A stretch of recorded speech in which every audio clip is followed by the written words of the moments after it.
Lamelo Ball is becoming unguardable. We've all been witnessing Lamelo taking the league by storm this season. Since becoming a starter, he's averaging over 20 points and 7 assists per game. There is one part of his game, though, that makes him almost impossible to guard. Throughout history, many players that left their mark on the game had a go-to move. Kareem's skyhook, MJ's fadeaway, Hakeem's dream shake, Harden's step back.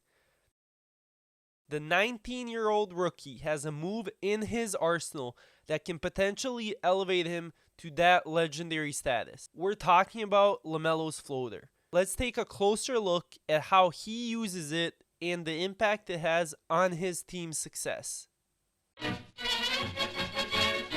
At New York's Madison Square Garden. Historically, shots as runners and floaters used to vary in terms of usage by the players. From the very old footage prior to the creation of the NBA, we can see that there were a lot of one-handed shots, runners, funky hooks, and floater-like shots. The game was obviously played differently in those days, and with the evolution of a jump shot, we've seen less and less of those shots throughout most of the decades. In the present, the situation is quite different. Doc Rivers had something to say about floaters and their incorporation into the modern game.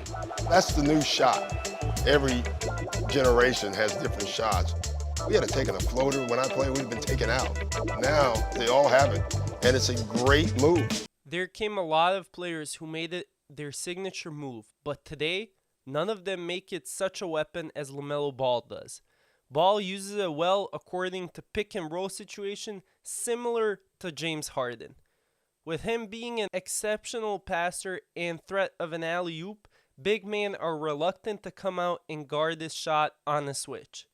On the other hand, his ability to make these shots keeps them honest. So it's a pick your poison type of situation with Melo. What makes it one step further is his willingness to take unorthodoxly long range floaters, hitting them at a very high percentage. That's why he uses this space to operate, making him an automatic contributor from those spots, and defenses simply have no solution for him. Just look at his effectiveness. There were different types of floaters and players using this kind of shot. The finesse of Nash and Parker, the high arcing Steph Curry floater, or Navarro's famous La Bomba, who made a career out of this shot. Today, LaMelo is making this an integral part of his game, and along with his exceptional passing, he's a handful for any NBA defense. With players like him and Emmanuel quickly making this shot a legitimate weapon, I predict many other players will start using floaters at a high rate in the future.